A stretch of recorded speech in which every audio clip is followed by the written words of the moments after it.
पत्थर कैसे बना भगवान। एक बार एक मूर्तिकार अपनी छीनी और हथौड़े से एक पत्थर को भगवान की मूर्ति का आकार देने का प्रयास कर रहा था।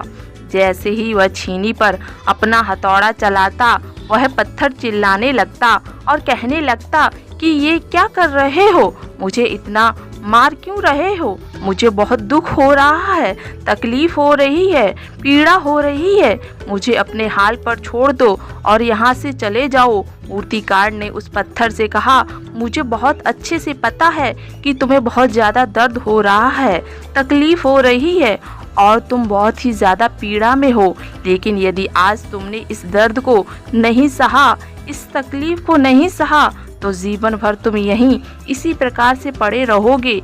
मुझे पता है कि तुम में आगे बढ़ने की अपार संभावना है, तुम एक बहुत अच्छे पत्थर हो, लेकिन यदि तुम इसी प्रकार से रहोगे तो कभी भी आगे नहीं बढ़ पाओगे। इतना कहकर मूर्तिकार औजार उठाए थे कि पत्थर फिर से चिल्लाने लगा, गिड़गिड़ाने लगा, विनती करने लगा कि मुझे अपने हाल पर छोड़ दो। मुझे पता है कि जीवन के लिए कौन सी चीज़ सही है और कौन सी चीज़ गलत है। मुझे बहुत ज़्यादा दर्द हो रहा है, अब मैं इस तकलीफ़ को बहुत ज़्यादा नहीं सह सकता। जिस हाल में जो उस हाल में छोड़ दो मुझे, यह से चले जाओ।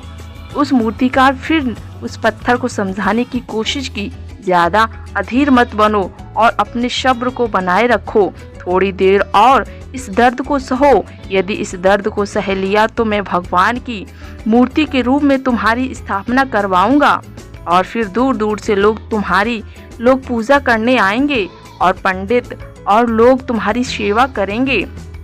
लेकिन पत्थर ने उस मूर्तिकार की एक भी बात नहीं मानी, वह चिल्लाता रहा और अपनी बात पर अड़ा रहा।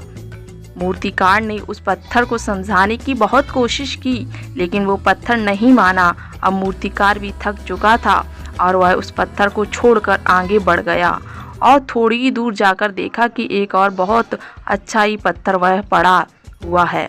उसने छीनी और हथौड़े उठाए और उस पत्थर को मूर्ति बनाने के लिए वो तैयार हो गया। मूर्तिकार ने छीनी और हथौड़े का वार दूसरे पत्थर पर जारी रखा। दूसरे पत्थर को भी दर्द हुआ, तकलीफ हुई, उससे भी हुई, लेकिन उस पत्थर ने बर्दाश्त कर लिया और देखते ही देखते थोड़ी समय के बाद उस पत्थर ने भगवान की मूर्ति का रूप धारण कर लिया। थोड़ी दिन बाद उस मूर्ति की एक मंदिर में स्थापना हो गई। धीरे धीरे करके लोग वहाँ पूजा पाठ करने आने लगे, लोगों की मन्नतें वहाँ से पूरी होने लगीं और वह मंदिर बहुत ही ज़्यादा प्रसिद्ध हो गया। अब धीरे धीरे करके दूर दूर गांव से लोग वहां पूजा पाठ करने आने लगे। फिर एक दिन और उसे पत्थर को उसी मंदिर में लाया गया, उसे एक कोने में रख दिया गया। अब लोग आते हैं, उस पर नारियल फोड़ते। ये कोई और पत्थर नहीं बल्कि वही पत्थर था जिसने दर्द को नहीं सहा। अब वो पत्थर मन ही मन बहुत ज़्यादा पछता रहा था, दुखी हो रहा था और अपने आप के कह रहा था, काश मैंने उस दिन उस दर्द को, उस तकलीफ को सह लिया होता तो आज लोग मेरी पूजा करते।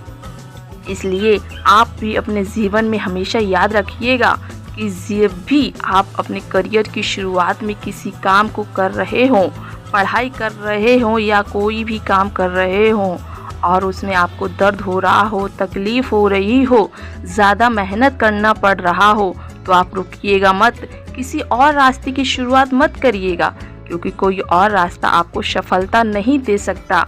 आपको उस दर्द को, उस तकलीफ़ को सहना ही होगा और उस दर्द को, उस तकलीफ़ को सहकर आप ज़्यादा मजबूत बनोगे और तभी आप अपने जीवन में आगे बढ़ पाओगे। और जीवन में हमेशा याद रखिएगा कि आपको पहले पत्थर की तरह नहीं बल्कि दूसरे पत्थर की तरह बनना होगा। जो बिखरता है वही निखरता है।